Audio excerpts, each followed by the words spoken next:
Just about 48 hours ago, right now, I was in a dental chair before an oral surgeon. I woke up Friday morning thinking that there was an ice pick in my jaw. Thanks to 3 different dentists, all of whom attend this church, Dr. Tyler Ferris, Char Ferris, and Dr. Stephen Buckley, I was informed that something needed to come out.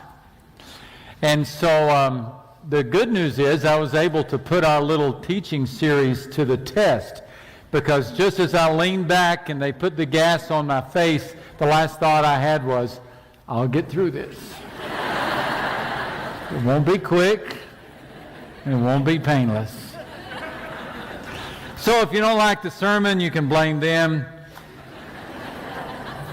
If you do like it, you can blame them too. You have an outline in your handout if you'd like to pull it out and follow along. If you're watching online, I invite you to click the YouVersion button. Join us online. Welcome to all of you in the overflow rooms. May God's blessings be upon you as well. We're going to open our Bibles to Genesis 39. After we say a prayer, we'll get right to work. For your mercy that kept us all week, we give you thanks, and for your mercy that sustains us even now. We bless you.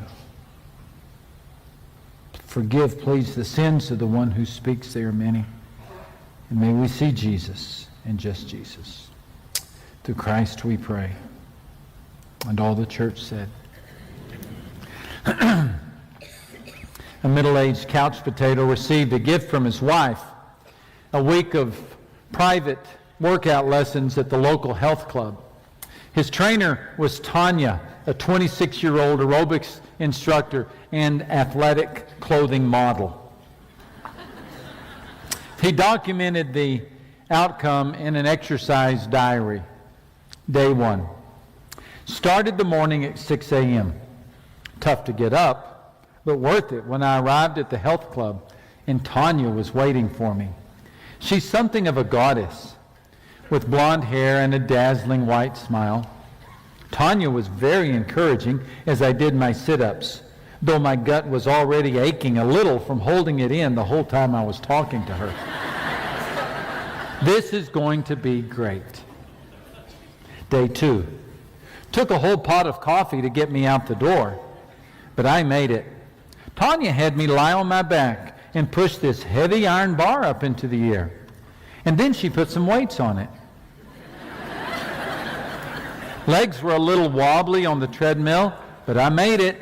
Her smile made it all worthwhile. Muscles feel great. Day 3. The only way I can brush my teeth is by laying the toothbrush on the counter and moving my mouth back and forth over it. Driving was okay as long as I didn't try to steer. Tanya was a little impatient with me and said that my screaming was bothering the other club members. Day 4. Tanya was waiting for me with her vampire teeth in full snarl. I can't help it if I was an hour late. It took me half an hour late. It took me that long just to tie my shoes. I hid in the men's room until she sent Biff looking for me. Day 5. I hate Tanya. I hate Tanya more than any human being has ever hated any other human being in the history of the world. If there was any part of my body not in extreme pain, I would hit her with it. She thought it would be a good idea to work out my triceps. Well, I have news for you, Tanya. I don't have triceps. Day 6. Got Tanya's message on my answering machine, wondering where I am. I lacked the strength to use the TV remote control, so I watched 11 straight hours of the Weather Channel. Day 7. Well, that's the week. I'm so glad it's over. Next year, maybe my wife will give me something a little more fun, like a root canal or a kidney stone. You've likely never met Tanya, but you have met the teacher who drilled you, or the band director who pushed you, or the coach who challenged you, or the sergeant who all but killed you. Where do they get these kind of ideas? Well, somewhere along the line, they learned this principle, and that is tough tests toughen people. Tough tests toughen people. Long before a coach planned a workout or a school teacher scheduled a rehearsal, God was already in the business of strengthening his people through tough tests. He certainly did with Joseph. If you're just picking up on this study of Joseph, Joseph was 17 years of age when this Hebrew boy was dumped over the edge of a cistern and then pulled out, not to be saved, but to be sold into slavery and then taken into Egypt. He worked his way up the house of a man by the name of Potiphar, only to catch the eye of Mrs. Potiphar. And about the age of 27, she put the move on him, and he did the scoot out the door, only to be caught by Mr. Potiphar. And Mr. Potiphar, Joseph's master, took him and put him into prison, a place where the king's prisoners were confined. And we wonder, since when does the high road lead off the cliff? All Joseph did was all he could. He did what was right. He did his best in Potiphar's house. Kept his nose clean, kept his bed made, got his chores done, and yet in spite of it all, he gets imprisoned with no hope of parole. Surely he was wondering, where in the world is God in this story? Maybe you're wondering that in yours.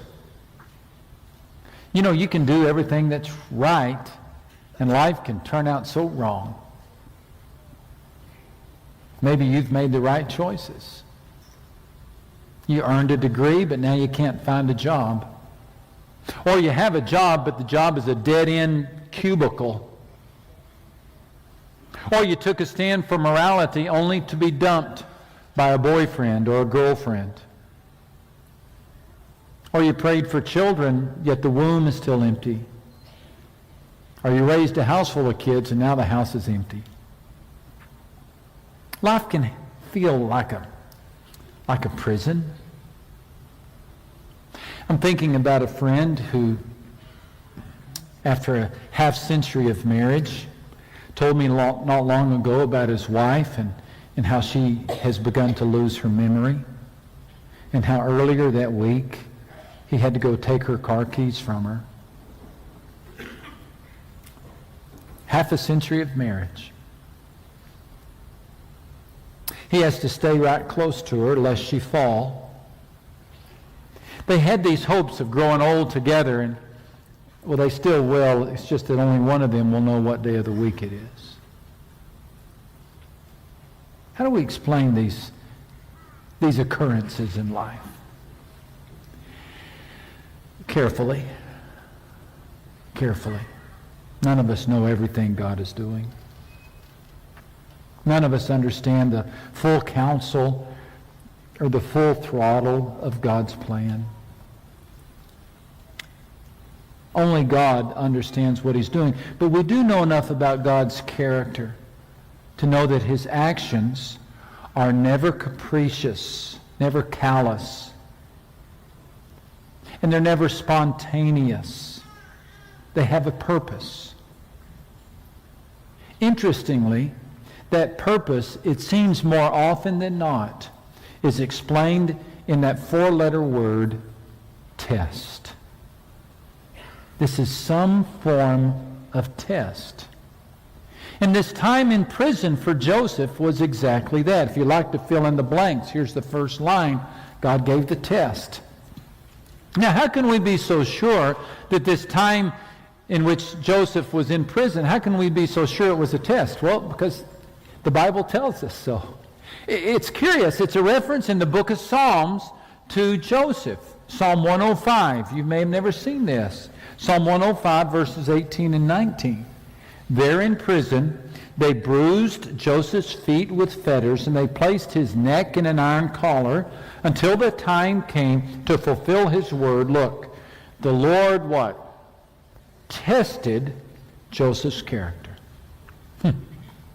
There it is in black and white. So we know, without a doubt, this time in prison was a time to test, train, mature, develop, strengthen, the character of Joseph. Joseph ended up in prison not because of Potiphar, but because of God.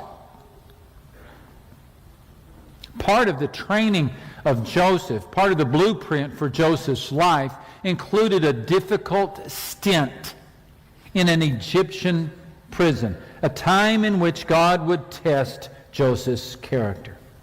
It's not easy, nor is it always possible, to differentiate the difference between temptation and testing. But it seems that last week's message was a picture of temptation, of Satan trying to cause Joseph to stumble and fall. And this is a picture of testing, of God bringing a challenge to help Joseph stand strong. Satan wants to trip us up so we'll fall. God wants to test us so we'll be strong. Satan is always trumped by God, so even the temptations of Satan eventually become tests that strengthen us. And this, no doubt, is a test of God, intended to test or put some strength in the soul of Joseph. Early translations of Psalm 105 mistakenly translated the word neck as soul. And in some very, very ancient translations, none that you and I would purchase, but only that the scholars could find, this translation appears. They placed his soul in an iron collar. Later, when Jerome created the Latin translation of the Old Testament, he mistakenly inverted the subject and object of that very sentence, and he wrote, "Iron entered his soul." To this day, there are some old translations that have in the margin, you know those little tiny words in the margin next to a little tiny letter? There are some of those old translations that have the phrase, "His soul came into iron." The translation is poor and long since been corrected, but the message is real, and that is, in the prison, God was depositing some iron in the soul of Joseph. This was a test. And when God gave the test, look what happened.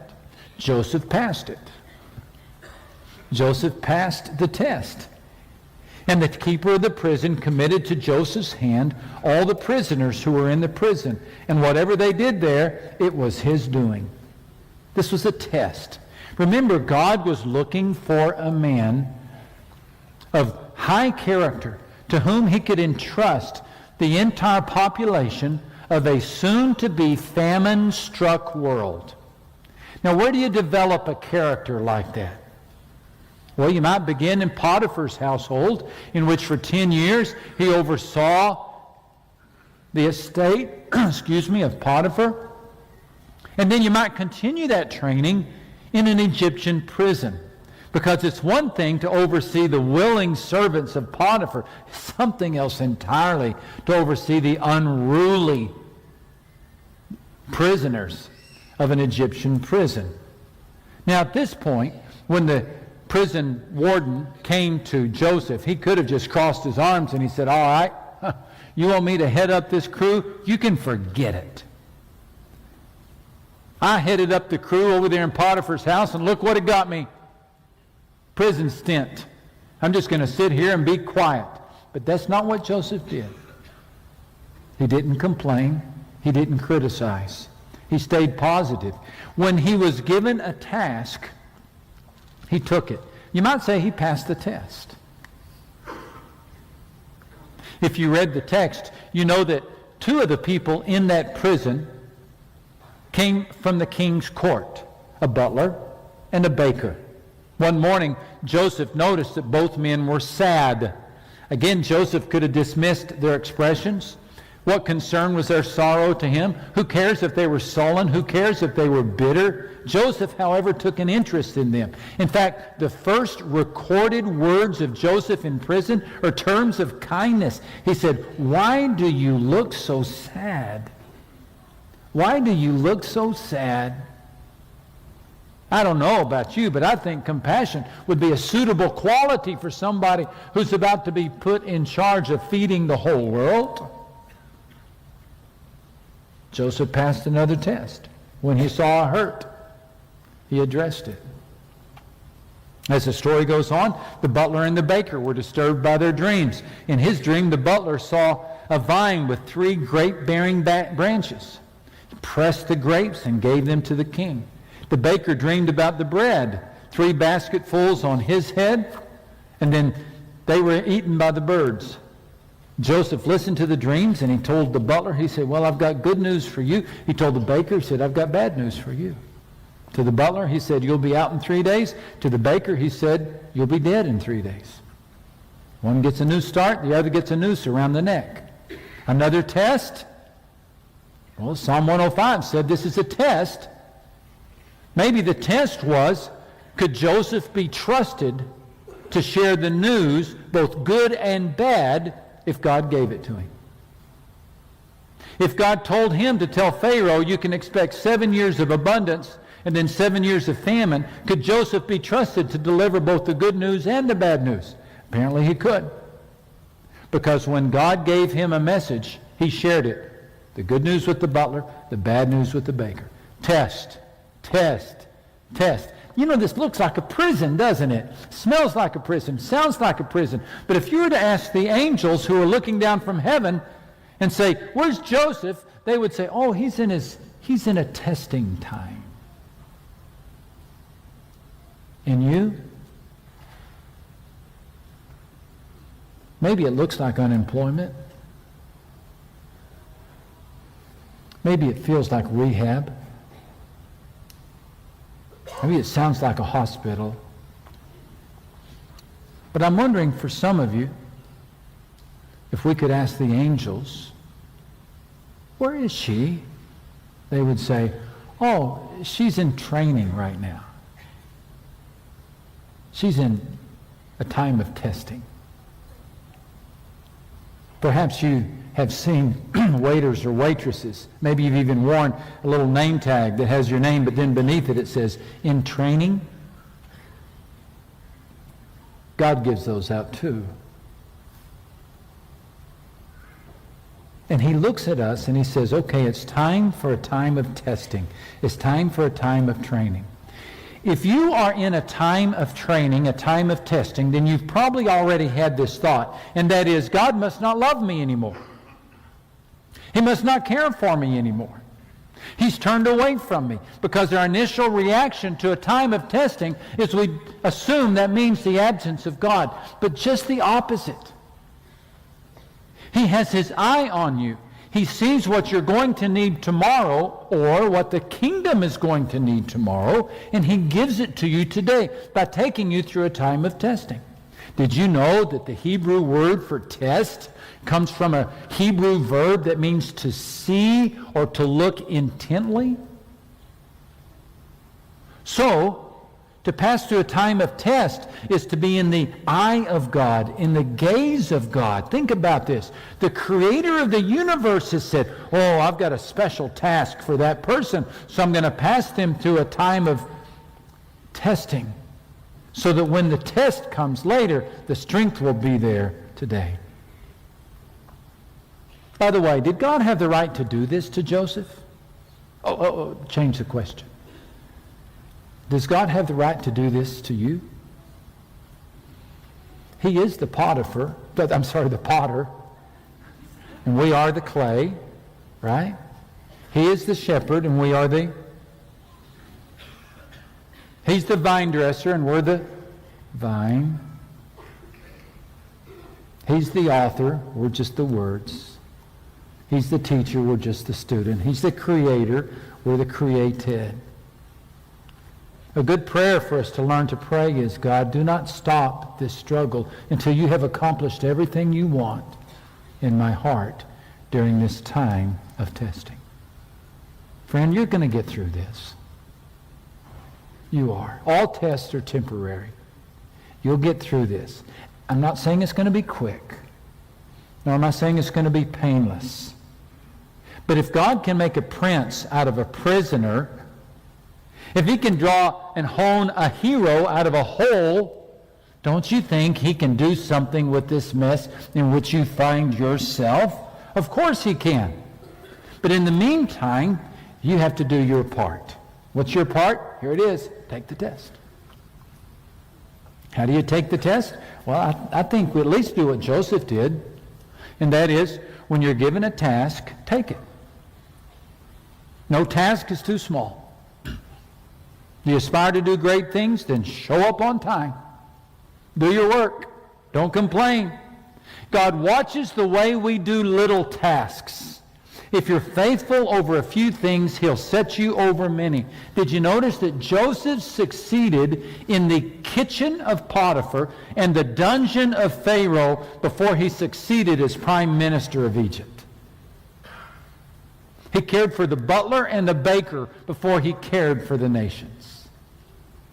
The reward of a good work is greater work. So do good work. Now's the time to just do good work. Let others bemoan the humble charge. Let others grumble in the corner of the prison cell. Not you. You know you're in a time of training. God is shaping your character. And today's slave is tomorrow's prime minister. So if you're given an humble task to do, do it. That's part of the training. And when you see a hurt,